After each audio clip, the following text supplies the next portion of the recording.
आप सुन रहे हैं दस्तक रेडियो पर सुबह 11 बजे का न्यूज बुलेटिन। आइए सुनते हैं आज के मुख्य समाचार। अमेरिकी राष्ट्रपति बनने के बाद डोनाल्ड ट्रंप का बड़ा फैसला, अमेरिका WHO से भी हटा, चीन को तवज्जो देने का आरोप। अमेरिकी राष्ट्रपति डोनाल्ड ट्रंप ने पेरिस जलवायु समझौते के बाद विश्व स्वास्थ्य संगठन से भी अमेरिका के बाहर निकलने के आदेश पर हस्ताक्षर कर दिए हैं। व्हाइट हाउस में ट्रंप ने कहा कि WHO पक्षपात कर रहा है, चीन को तवज्जो दी जा रही है। WHO ने अमेरिका से अनुचित भुगतान लिया है। कोविड-19 महामारी से निपटने में भी यह पूरी तरह विफल रहा है। बीते 5 वर्ष से भी कम समय में ये दूसरी बार है जब अमेरिका ने इस वैश्विक निकाय को छोड़ने का निर्णय किया है। ट्रंप ने पिछले कार्यकाल में जुलाई 2020 में भी इस संगठन से अलग होने की घोषणा की थी। पीएम मोदी 5 फरवरी को लगाएंगे आस्था की डुबकी। राष्ट्रपति द्रौपदी मुर्मू और प्रधानमंत्री नरेंद्र मोदी समेत कई अति विशिष्ट हस्तियां भी महाकुंभ में संगम में डुबकी लगाएंगी। पीएम मोदी 5 फरवरी को तो राष्ट्रपति द्रौपदी मुर्मू 10 फरवरी को और उपराष्ट्रपति जगदीप धनखड़ 1 फरवरी को संगम में स्नान करेंगे। गृह मंत्री अमित शाह भी 27 जनवरी को महाकुंभ में पहुंचेंगे। इस दिन मेला परिसर में धर्म संसद का आयोजन होगा। इसके अलावा कई राज्यों के मुख्यमंत्री और केंद्रीय मंत्री भी जल्द ही महाकुंभ में जाएंगे। छत्तीसगढ़ और ओडिशा सीमा पर 1 करोड़ के इनामी समेत 14 नक्सली ढेर, AK-47 SLR समेत बड़ी संख्या में हथियार और गोला बारूद बरामद।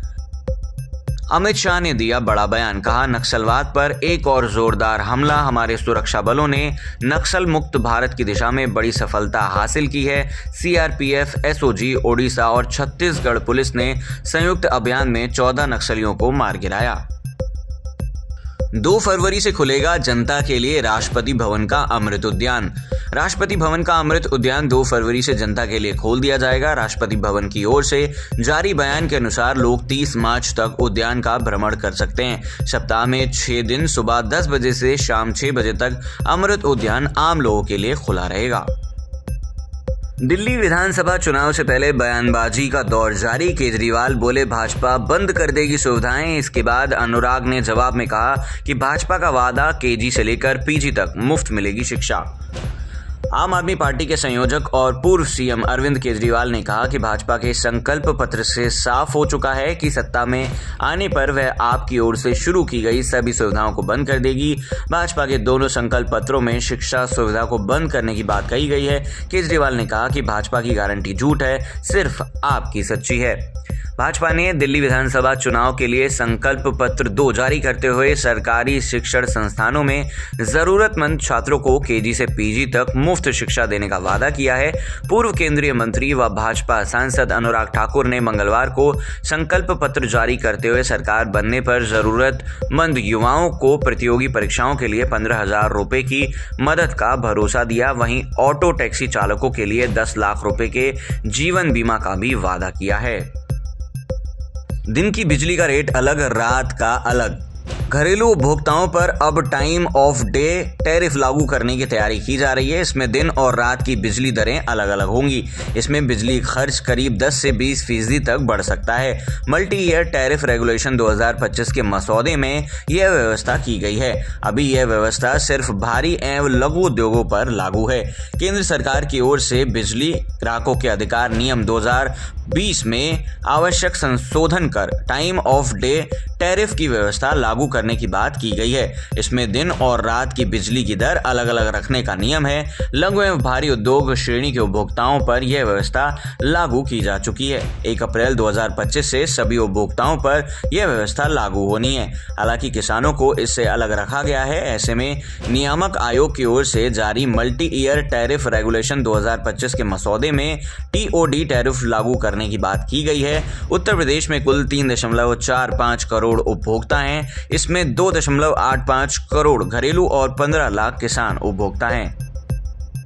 वक्फ बोर्ड को उत्तर प्रदेश सरकार का बड़ा झटका, 78% भूमि सरकारी।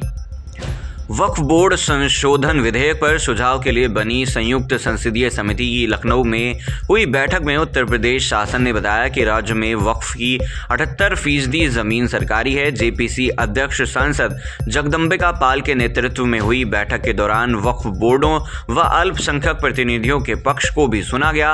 विभिन्न हितधारकों की राय लेने के लिए समिति की यह आखिरी बैठक थी। यूपी में वक्फ बोर्ड के रिकॉर्ड में कुल 1.30 लाख संपत्तियां दर्ज हैं।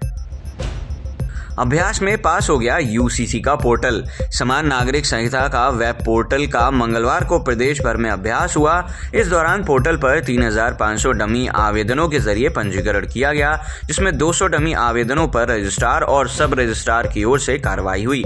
इस दौरान यूसीसी पोर्टल पर 7,728 अधिकारियों की आईडी बनाई गई।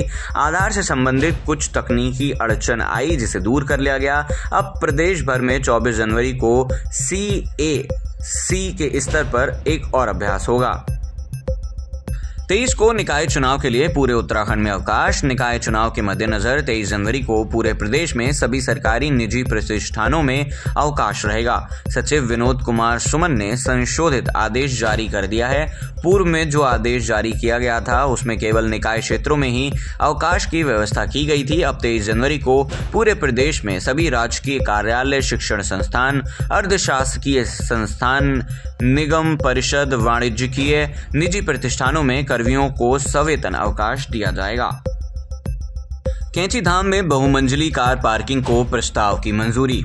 मानसखंड कॉरिडोर के तहत कैंची धाम में बहुमंजिली कार पार्किंग के संशोधित प्रस्ताव को व्यय वित्त समिति ने मंजूरी दे दी है। इस पर 40.81 करोड़ रुपए खर्च होंगे। मुख्य सचिव राधा रतूड़ी की अध्यक्षता में हुई बैठक में बद्रीनाथ धाम की मास्टर प्लान योजना के तहत शेष नेत्र लेक के वित्तीय प्रस्ताव को भी मंजूरी दे दी गई है। सुनते रहिए दस्तक टाइम्स पर न्यूज बुलेटिन सुबह 11 और शाम 5 बजे।